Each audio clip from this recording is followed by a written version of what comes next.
Let's begin where we were about last time. So we were talking about all these method of weighted residuals. So we said that in these types of methods, what we do is take our governing differential equation, pre-multiply it with some arbitrary function, and integrate it over the domain.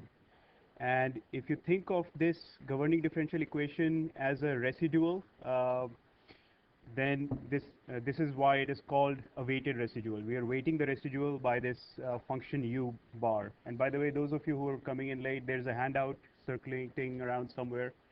Uh, so, all right. So after this, after we set up our weighted residual, we can we can approximate our real solution with this sort of a notation where A is some unknown vector and H is a set of known functions.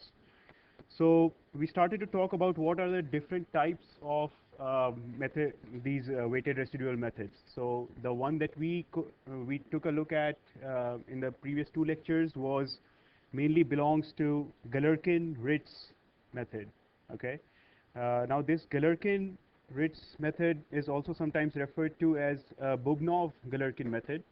Um, and the reason there is this Bubnov is because there is another type of method within Galerkin which is called the Petrov-Galerkin, and let me talk a little bit about what the difference is here. So in the Galerkin method, as we saw, this u bar, the virtual displacement, we approximate it using the same h functions that we approximate the real displacement with. So if we use the same h to approximate both the real and the virtual displacement, it is called a Bubnov-Galerkin method. And if you substitute that into your weak form, you will get this equation that we got last time also. And the thing to notice here would be that the stiffness matrix will be symmetric. And the reason for that symmetry is that we have h prime here. This is a vector, column vector. This is a row vector. Since they are both are the same quantity, therefore the elements of the stiffness matrix will be symmetric. On the other hand, Petrov-Galerkin methods are a class of more general methods where you do not actually have to choose the same h function that you approximate your real displacement with. So this can be anything. If you choose polynomials to represent your real displacement, you could choose trigonometric functions to represent to approximate your virtual displacement. And in this case, if you substitute this approximation into your weak form, then I'm calling this weak form with a superscript PG. In general, the stiffness matrix that we get out of this will not be symmetric because obviously um, H bar and H are different functions. So if you construct a matrix out of this, this will in general not be symmetric. And there is another type of method called the collocation method. So earlier people used to just pick a point in your domain and write out the residual equation there.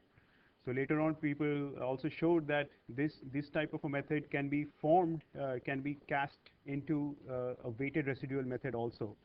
So in this case, if you choose your weighted or the virtual displacement to be your Dirac delta function, how many of you are familiar with Dirac delta function? Not many. Okay, so a simple definition also is right here. So if the Dirac delta function is defined in such a way that if you multiply this Dirac delta function with any other function, let's say this is R, this is the R residual function.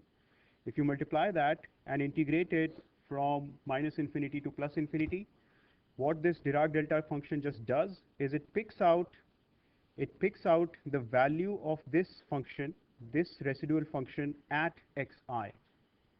Okay, so if you write your weak form in this way, where your virtual displacement is Dirac delta function, then all you get is your residual equation. These are all your residual equations at x1, x2, x3, and so on, all the way up to.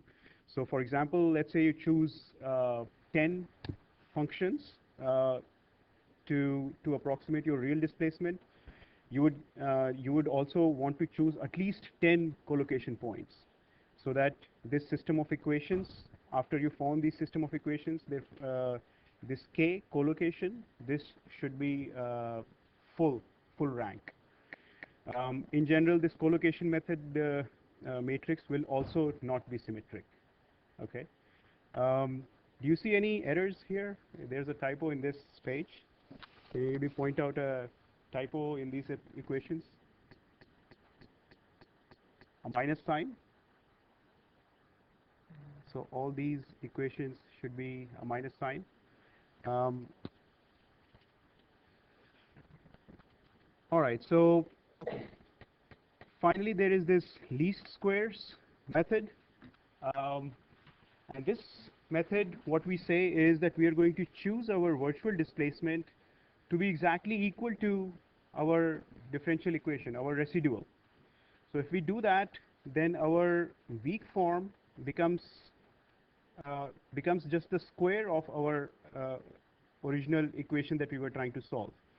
So now this equation is nothing but r square, and plus you can also add the boundary term with its own square. So now you can think that if I try to minimize this Galerkin or this residual, this least square residual, then I will be able to ensure that this equation is almost zero at most of the points in the domain. So once again, what we do is substitute our approximation. This is the approximation, and this is the derivative of that. So if you substitute this into your new functional, then you will get a quadratic at least. You will get a quadratic at least that you have to minimize. So now this minimization of the functional is with respect to a. This minimization is not with respect to the variable x. This a is our unknown solution. These are the coefficients of our unknown solution. So if we minimize this GL with respect to a, all you have to do is to take the derivative of this integrand. So the derivative would be twice this bracketed quantity multiplied by this entire quantity. So that's what I have written out here. And I'm missing a 2, but since I'm going to set it equal to 0, therefore I can, well, maybe I can just write a 2 here. And then we are going to set this equal to 0 to minimize it. Right? So once we set this, we can again form it in a different way. So you can see that if we rearrange this equation, we can again say that K, the stiffness matrix in the least squares formulation, times some unknown scalar, this is our solution, is equal to right hand side. And here again in the least squares solution, this is a vector of our approximation functions, the second derivative of our approximation functions. So this can be written out as in a vector form like this. This equation has this term CH double prime. So this would be a row vector, and again, if you multiply that out, you will get in general symmetric stiffness matrix, which will not be the same as your original normal Galerkin stiffness matrix, but you will get a symmetric stiffness matrix. So these are just different ways of formulating this different types of weighted residual methods. And there's obviously a lot more, but these are some of the common ones that people use. So are there any questions before we move on to the one-dimensional implementation that we were also talking about last time? Okay. So last time we were also taking a look at this problem. So the first, the lecture before last time, we solved it using a Ritz approximation with polynomial basis. And last time we said that, well, we will choose this finite element basis with only 4 elements. So if we choose that, we also talked about how these functions are belong to this space called H1. Um, so, so let me ask you this. We know that if we take the derivative of these finite element basis functions, we get these uh, these derivative functions. If I take the derivative of these, then what do I get? It's mostly 0 everywhere, but at the point of discontinuity, the derivative is actually Dirac delta. It is undefined, but we can weakly approximate it with a Dirac delta.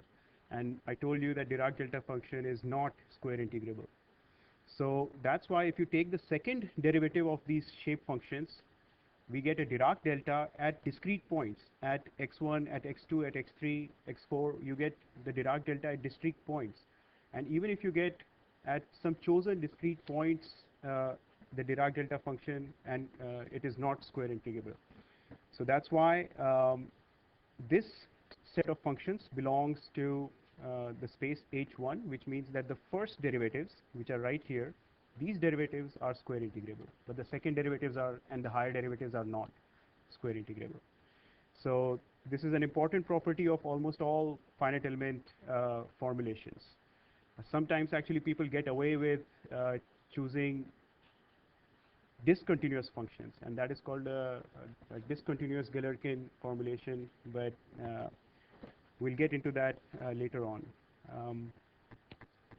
All right, so we took a look at how the stiffness matrix is formulated. We said that the only non-zero terms are along the diagonal, the main diagonal, and the one above and the one below. So in a finite element formulation in one dimension, you will always get this kind of a stiffness matrix, which is tridiagonal. In 2 and 3 dimensions, it is still what is called banded. So band it's like a narrow band of non-zero entries, but it won't be tridiagonal for 2 dimensions and 3 dimensions. And we calculated what these precise values would be, and we coded this up to find out what our solution was. So we looked at this, that for a bar, let's say that's hanging from the ceiling under its self weight, and there is another mass hanging at the end of that bar. The solution is given by this curve. The exact solution is given by this black curve, and this is a property of finite element formulations in 1D, that the value of the finite element solution at the node exactly matches the exact solution. So if you keep on increasing the number of nodes, in the limit, you will actually converge to the exact solution. Now, another point that I want to make here is that why do we care about converging to the exact solution? What do you think? Which part of the problem is it? Is this if we are trying to find an approximation that converges to the exact solution, is that verification or is that validation? It's verification, and the reason that we care about verification is because if our program doesn't work for these kinds of a simple problems, if it doesn't converge to the exact solution, later on if somebody tries to implement something new, it might not converge at all. It might not give you any answer. So that's why we worry about exact convergence to the mathematical solution, even though we know that in real life we have 10% accuracy in engineering analysis and whatnot. But still, we want our finite element solutions to converge to the exact solution. All right, so now last time we also talked about how to go through this implementation, but this implementation, this is the implementation that we did last time is not the best way to code it up. So this, what we are going to talk about today, is already what I've assigned as homework 3, the programming problem. So what you're going to do is to code up a one-dimensional finite element problem, and I've given you a template code, so you just have to follow along, and this derivation is pretty much common to 2 dimensions, 3 dimensions, and almost all kinds of finite element formulations. So try to follow along, and once you get this, there's not a whole lot more to the implementation side of finite elements. So what we're going to do here is we start out with the same weak form that we had before. This is the internal virtual work. These two terms put together are the external virtual work. But instead of integrating it over the entire domain 0 to L, what we are going to do is we are going to divide our domain into small pieces. This is discretization. And in general, we call these small pieces elements, as I'm sure most of you would know. And where elements meet, they have nodes. So those are nodes and elements. But in addition to where they meet, sometimes elements can also have nodes inside them. Okay?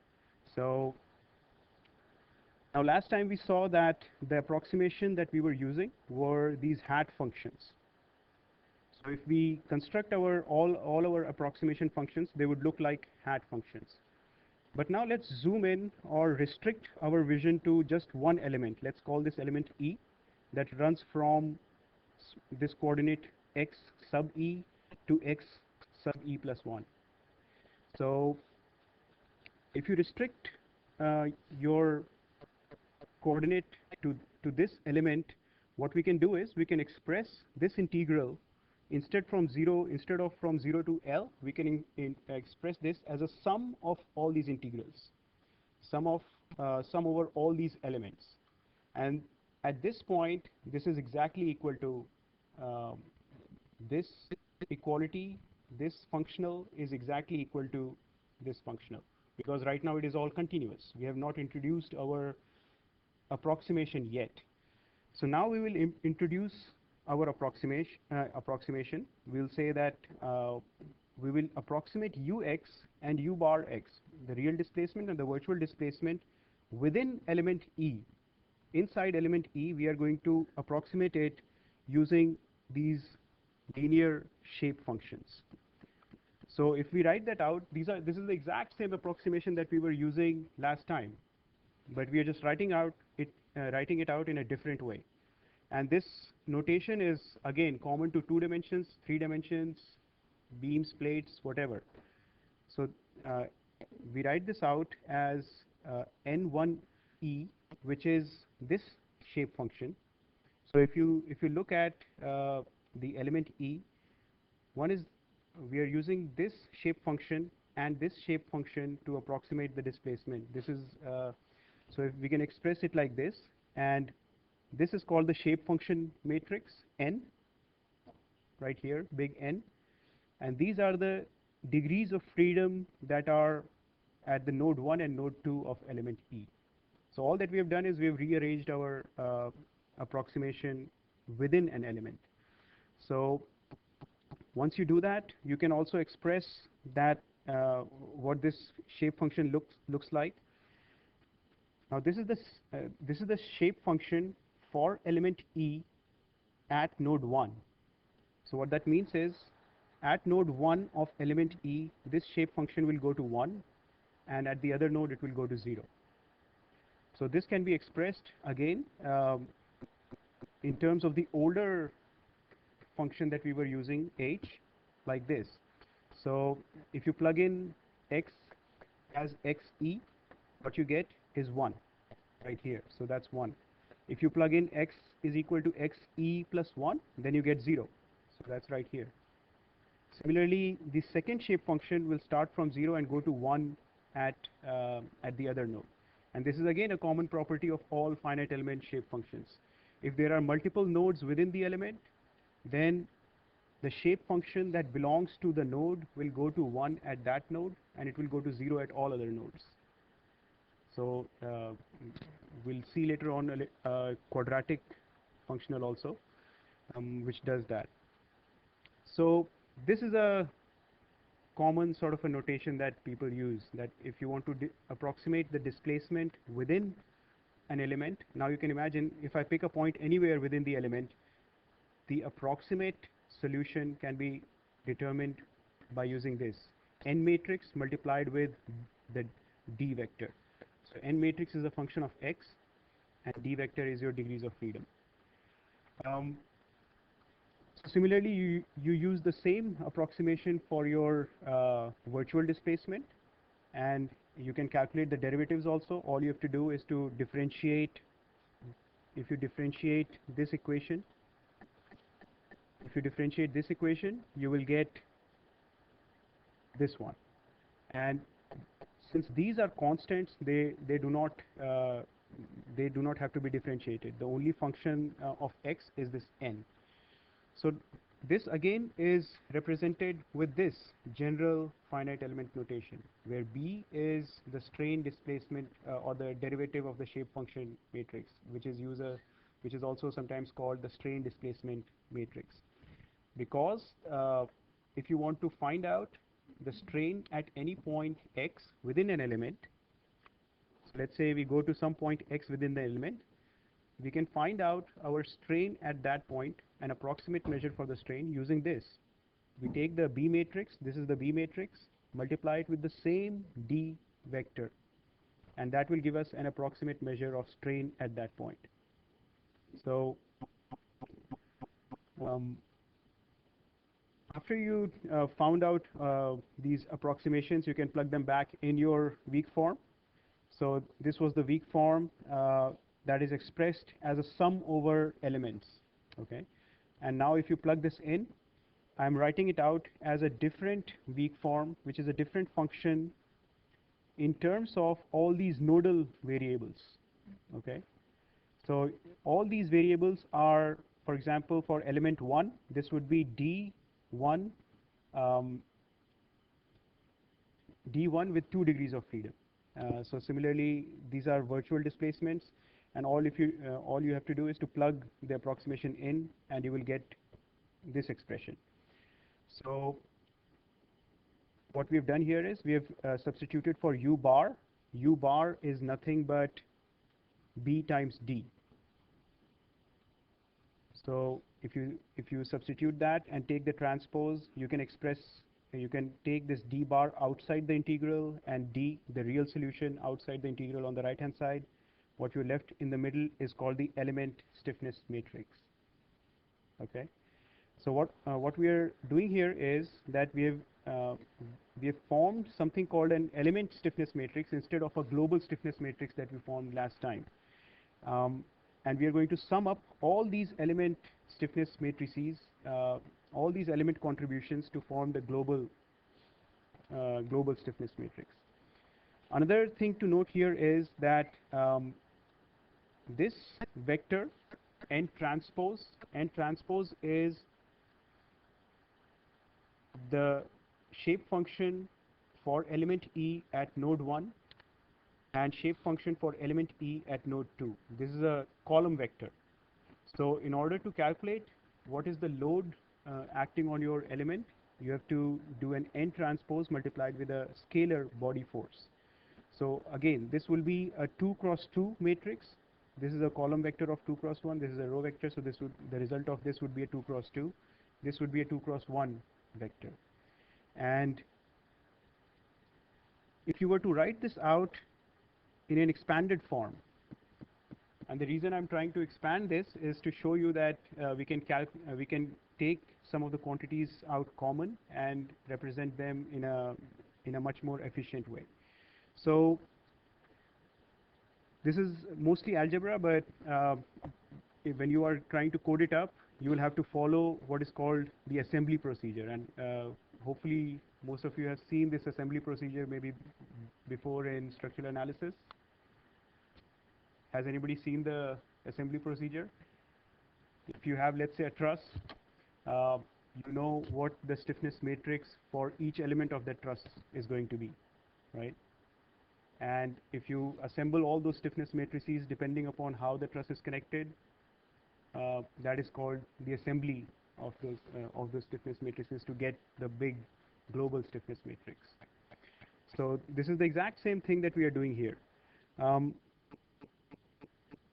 So let's take a look at each of these terms. This is the virtual displacement for element E. So let's start with element 1. We have these two terms, element 1, node 2. So just to see what it looks like, let's say this is your element E, node 1, node 2. So what we're doing is virtual displacements at this, these are the degrees of freedom for the virtual displacements. And I just told you that the stiffness matrix for a for a one-dimensional element is going to be 2 cross 2 multiplied with the real displacement and minus the force vector for that, which is calculated using this. So here another thing to be careful about is that actually some of the books, including the book by Reddy, sometimes say that this element stiffness matrix times this element solution vector minus the element force vector is 0. Is that true? Can I say that since this all has to be 0, then each of these will be 0? We can't say that. So that's not true. Only after you sum all of them up can we say that all of that is 0.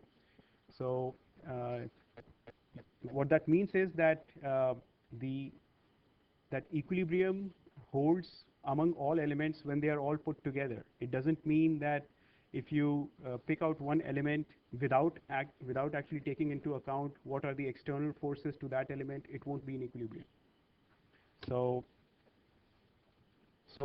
if you express your equations, this equation would be for element 1, element 2, element 3, and element m in your, that is the last element in our case. So what we can do now is actually try to rearrange these equations in a different way. What we have to note is that the degree of freedom 2 from the element 1 is actually equal to the degree of freedom 1 from the element 2. So let's say we are right here at xe. The displacement from the element before on the second node has to be equal to the displacement from the element E on the first node. So what we are saying is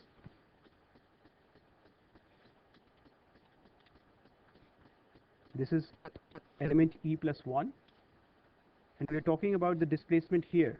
So the displacement here can be represented as displacement of element E at node 2, which is equal to displacement of element E plus 1 at node 1. And if we take this relationship into account, then we can take a lot of things out common. So those are all the relationships that I've mentioned here. Now I'm also introducing something called a global degree of freedom. So what we have here, these are all local degrees of freedom. Local degrees of freedom, local displacements of the element. But the global degrees of freedom are actually related to all these. So this is element 1, node 1. Each element or each node in this problem will have one global degree of freedom. So this global degree of freedom at node 2 is again the same relationship, and global degree of freedom at all these other nodes is also related like that. So once we've formed these relationships, what we can do is we can assemble these equations just like what we used to do in structure analysis. So if you take these two terms common, this degree of freedom at the node 1, that is not common with any other node, right? But degree of freedom at node 2, that is common with between element 1 and element 2. So that's why we have to add these two contributions. So what we are doing is we had all those sets of equations, all these sets of equations we had, taking into account the fact that this is equal to this and that this is equal to this. So this virtual displacement is equal to this virtual displacement. This real displacement is equal to this real displacement. If you do that, you can assemble all these equations in this format. Okay. In one dimensions, this assembly is not a big problem. All you have to do is to go from one element to the next and sort of overlap and take into account what is being, the corresponding degrees of freedom get added. But in 2 dimensions and 3 dimensions, you would actually have to form what is called an assembly array. So we'll take a look at that also when we get there. But here, what we will say is that we have since we have only 1 degree of freedom at each node, our number of degrees of freedom will be equal to the number of nodes. So this assembly procedure should not be too difficult. So finally, when we do all that, we are going to denote this entire vector as, and there's a couple of bars missing here. So these are all virtual displacements. So they need to have a bar on top. This is also virtual displacements at all these nodes. And this vector is the vector of real displacements. So if we do that, we can express virtual displacement times the same old equation that we had. K global times global solution minus the load that is acting on our one-dimensional problem. But in this case, since this implementation is a little bit different, we have to take into account the boundary conditions. So does anyone remember how did we take into account the boundary conditions before in the Ritz method?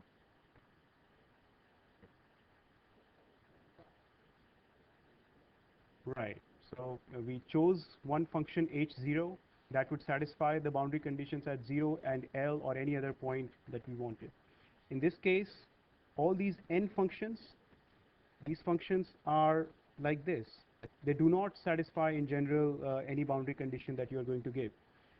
So in order to satisfy the boundary conditions, what we do is to try to divide our degrees of freedom into 2 parts. So let's say this is our global solution transpose. So I'm writing it as a row vector. Let's pick out the degrees of freedom that are quote-unquote free, that are free to move. And let's pick out also the degrees of freedom that are specified. So all these green arrows, they represent degrees of freedom that are free to move. The other ones are fixed or specified, not fixed to 0. So in Matlab, actually, in the program that you will write, there is a very neat way of doing this. And I've given you some hints within the code. Does anybody know how to pick certain elements of a Matlab array using array indexing, it's called? Okay, so you can take a look at the way I set up these arrays for you, and you can also try to utilize that for the solution procedure. So what we have here, once we pick out all our degrees of freedom, we can rearrange the equations in this way. So hopefully this you're familiar with. If you have a global stiffness matrix with all the degrees of freedom, both the free and the specified, we can actually split. It doesn't have to be split right in the middle or anything, but what I'm saying is you can rearrange your equations in such a way so that you can express it in this form.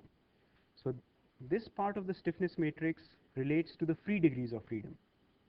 So there's free degrees of freedom here and here, which gets multiplied with the free part of the solution.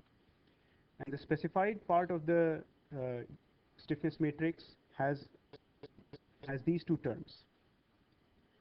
So since the stiffness matrix is symmetric, we also know that this matrix is a rectangular matrix, which is actually the transpose of this rectangular matrix. And this again would be a square matrix because this is the specified part of the problem.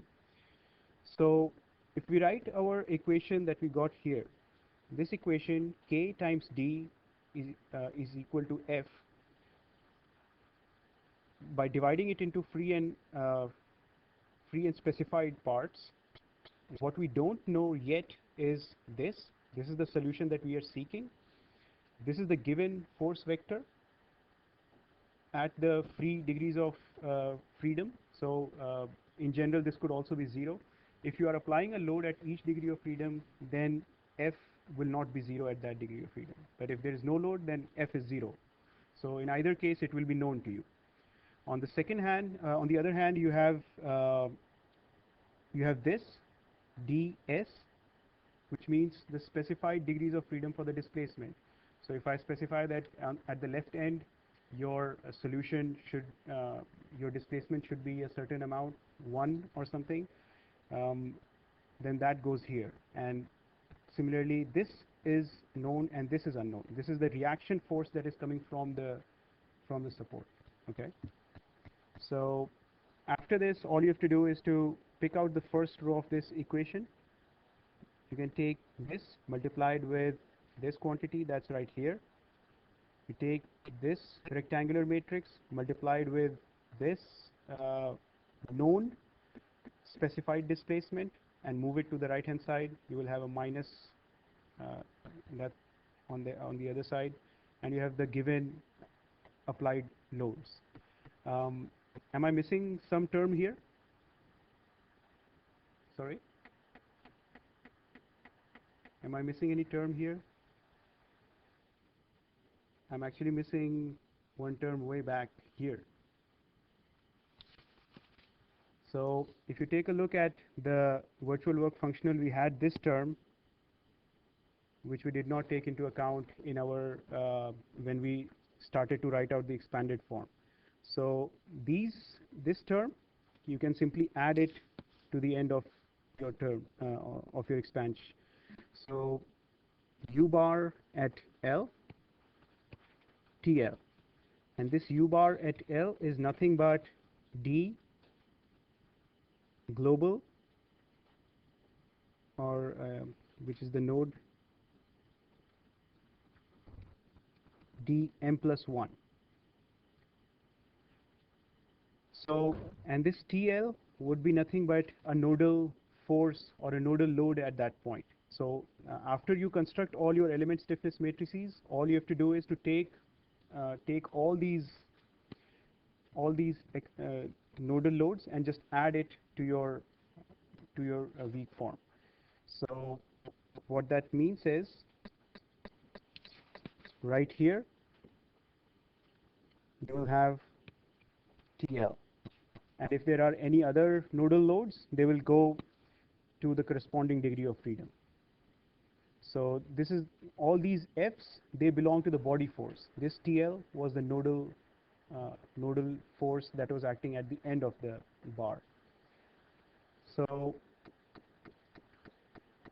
once you form that, you can simply find out you can solve this for dF, and you can plug that back into your solution and calculate the reactions. So in the code, maybe what I can do is I can show you what the code that I've assigned to you.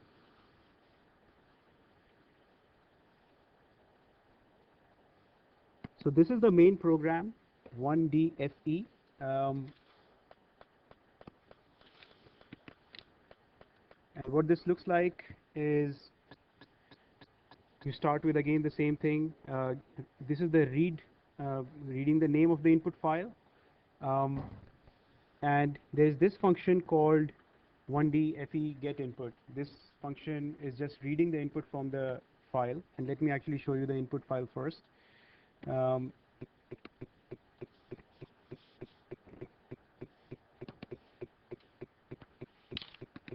So this is the input file that I've given, a sample input file. Now in general, I will test your code with any input file, any other input file that I want to solve for. So these are X locations of the nodes. So you can see that it starts at 0, goes up to 10. And I could choose a different length. I could divide these into unequal parts or equal parts or 100 parts or whatever. Here is the element connectivity array that I'm giving you. So the first entry in all these things is the number of nodes in that element. And right now what I've described to you is just a 2-node finite element. So obviously all of these have 2. But in general, I could, um, for this homework, I will not test for a 3-node or a 4-node element, but in general, we could have more number of nodes per element. So you can see the connectivity also follows a certain pattern. Node 1, this element 1 is connected to node 1 and node 2, then node 2, node 3, 3, 4, 4, 5, and so on. Finally, there is this element data, which is the area of cross-section of that element. So you can imagine, in this case, I think we have 7 elements. So we have 1, 2, 3, 4, all the way up to 7 elements. Each of those elements could have a different area of cross-section and a different modulus of elasticity. So when you code up your element stiffness matrix, you have to take that into account. Then there is this boundary condition, which says that the node 8 is the last node. So earlier when we were solving the problems, those problems were node 0, node 1 was fixed. In this case, I'm fixing the last node. I'm specifying that this node has to have a displacement, a specified displacement of 1. And this is the nodal load vector. So I'm saying that instead of applying a load to the end, I'm going to apply a load to the first node.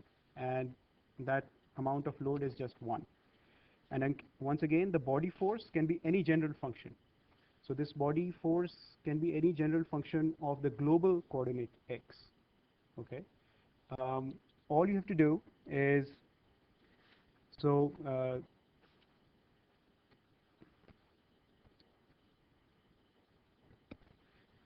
this function 1D FE get input, this will read all that data, and it will give you back the nodes, which will be the list of those x vectors. This LMs is the connectivity of those elements. Element data is your area of cross section and modulus and boundary conditions, loads, and the body force. So this is a way to code a finite element in a modular way. You do not want to write a big program, where everything is all in one big huge code. What this will allow you to do is to add more elements in the future. And if you follow a certain modular programming technique, then you can generalize your code much more easily, rather than trying to write one big code for every problem that you're trying to solve. So once you get all this input data, all you have to do is to form the stiffness matrix. So I'm initializing the stiffness matrix and the global. So these are, this K and this F is the global stiffness matrix and load vector. You initialize those with zeros, and then you try to construct an element stiffness matrix and try to assemble it into the global stiffness matrix. So take a look at, again, use the debugger. So put, let's say, put a breakpoint here or any of these lines, and try to run through the code and see what you are calculating all up to this point. So at this point, you will encounter this subroutine that you have to code up. This subroutine, all that it does, it takes the nodal coordinates of x, the properties, and the body force, and it should give me out k element, that is the element stiffness matrix, and the element force vector. And I've already given you the general form of that right here. This is the general form of the element stiffness matrix and the element load vector. All you have to do is to plug in what is the shape function for that particular element, and integrate it. This integration you can either do by hand and hard code it into the element, or you can use numerical integration, any which way you want to do. But on the body force term, this body force B, this body force has to be, this B, it can be any general function. So for this body force, you would have to use some sort of a numerical integration. And what this function looks like is this. So you can imagine that This is a 1D finite element two node function. So it takes the coordinates of the element, takes the data of the element, body force, and gives me out these two quantities. I can write a similar shape function or a similar function for 3 node, 4 node, in general, any type of other element that you want to code up. So in this case, all your calculations for k element and f element would need to go here. This is what I was just telling you about the integration for k element stiffness matrix and element load vector. Then going back to the main program,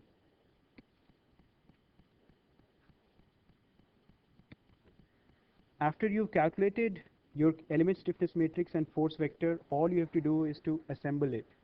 And there is again a very neat way of assembling these element stiffness matrices into the global stiffness matrix in Matlab.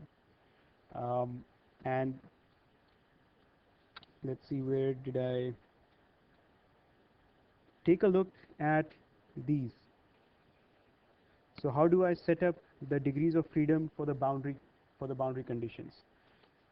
This is a way you can actually pick out elements of a matrix and add certain elements to specific degrees of freedom.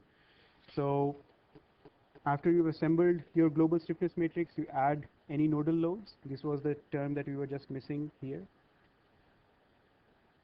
You assemble your global stiffness matrix and add any boundary terms. And after that, all that you have to do is to solve for it. So this U is the global displacement of all the degrees of freedom. And once again, to solve for it, this is the one line in Matlab. It's just a one line command. And I know that till now we've been using that inverse of k multiplied with f. But hopefully most of you know that taking an inverse of a matrix is a very expensive operation. So in Matlab there is a backslash operator, which actually takes what that actually does is a Gaussian elimination. Anybody know of that? That's a method for equation solving, and it is much more efficient than taking the actual inverse of a matrix. So try to use backslash instead of the inverse. And all that this line is doing, this line right here, all that this is doing is solving this equation right here. This is what you have to code up in that line. So, and once you've found your solution at the free degrees of freedom, you can find out the reactions. You can, these are just commands that will display the total global displacement vector and the global force vector. So another check for you whether you've coded it up correctly or not is that when you sum up all the entries of this f vector, they should all sum to 0, right? If I have some body, if I apply a bunch of forces, whether those forces are external forces or coming from the reactions, all those forces have to sum to 0. So finally, all you have to do is these are plotting commands, which I don't think you have to do anything here.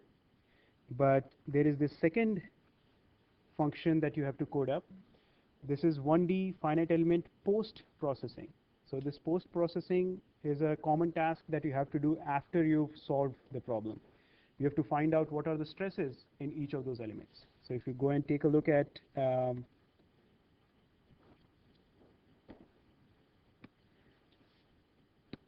post2 node,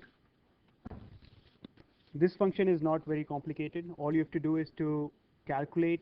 You will be given the initial position of the nodes. You will be given the exact or the computed solution, the element properties, and all you have to do is to calculate a scalar in the scalar value for the stress in that element. Why would that be a scalar value? We still have an element. We have node 1, node 2.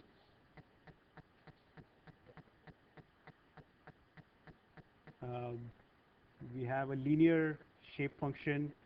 So the stress within the element will be constant, right? So that's the constant that I'm asking you to calculate here. Okay, so that's just the layout of the code, and once you go through this exercise for a one-dimensional finite element, extending it to 2 dimensions, 3 dimensions, and other structural problems, it's not that difficult. But make sure you go through this and try to understand each of the steps, how to construct local element stiffness matrices, how to assemble them, and so on. All right, so I'll see you guys on Wednesday.